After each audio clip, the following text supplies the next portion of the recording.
జ్యోతిషము అనేది కనుక లేకపోతే ఈ మొత్తము విశ్వానికి కళ్ళు లేవు.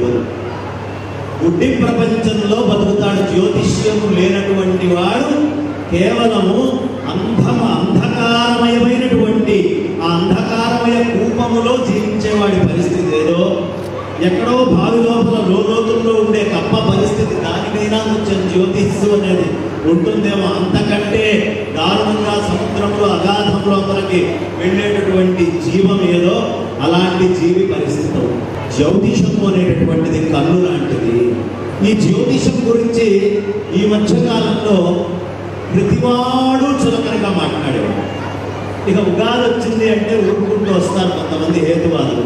మమ్మల్ని మించిన వాడు లేరు, మేమే సర్వజ్ఞులం, మాకు నహి సర్వే సర్వం జానాతి అని సిద్ధాంతం చెప్పిన సమస్తము తెలిసినటువంటి వాళ్ళం మేము అని ఊపుకుంటూ ముందరకు వస్తారు. వచ్చివాడు రకరకాలైనటువంటి సంశయాలను తీసుకొస్తారు. నేను కోరుకుంటేది ఏమిటయ్యా అంటే, జ్యోతిష పండితులందరూ కూడా మొట్టమొదట ఆ సంశయాలను ఏవేవైతే వాళ్ళు తీసుకొస్తున్నారో సైద్ధాంతికంగా దాన్ని ఖండించేటటువంటి వాళ్ళు ముందరికి రావాలి, బాగా చదువుకోవాలి. ఇది నేను కోరుకుంటే మొట్టమొదటి విషయం. చాలామంది వాళ్ళ మీడియాల్లో కనిపిస్తూ ఉన్నారు.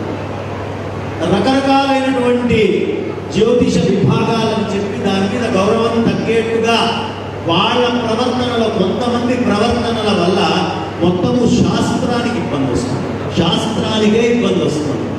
ఒకడు వస్తాడు, పొద్దున్నే కూర్చుంటాడు, జ్యోతిష్య పండితుడు లెవెల్లో బ్రహ్మాండంగా కూర్చొని ఇవాళ గంధము తైలముతో దీపం పెడితే చాలా మంచిది, లేదంటే సుగంధంతో కూడినటువంటి గంధపు చెక్క తైలము అంత దొరకాలో దీపానికంటే ఎన్ని లక్షలు ఖర్చు అవుతుందండి?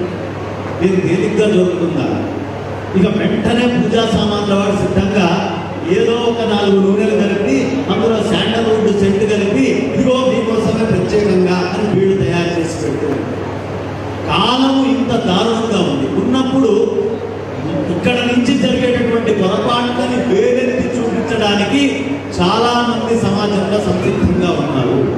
ఇలాంటి వాళ్ళని మనం ఎప్పటికప్పుడు విద్యతో నియంత్రిస్తూ ఎదుటి వాళ్ళు ఎవరు మనల్ని ప్రశ్న వేస్తున్నారో వాళ్ళకి కూడా సమాధానం చెప్పేటటువంటి స్థితిలో పండితులు తయారు. జ్యోతిష్యం అనేది లేకపోతే విశ్వం అంధకారమవుతుందని తత్వం చారిటబుల్ ట్రస్ట్ వ్యవస్థాపక అధ్యక్షులు బ్రహ్మశ్రీ బంగారయ్య శర్మ అన్నారు. ఉప్పల్ ఎం కన్వెన్షన్ లో అంగరంగ వైభవంగా జరిగిన బ్రాహ్మణ సంక్షేమ వేదిక తృతీయ వార్షికోత్సవం జ్యోతిష్య పండిత మహాసభకు ఆయన ముఖ్య అతిథిగా హాజరై మాట్లాడారు. జ్యోతిష్యానికి వ్యతిరేకంగా మాట్లాడే వారి మాటలను సిద్ధాంతపరంగా ఖండించవలసిన అవసరం ఉందని ఆయన అన్నారు.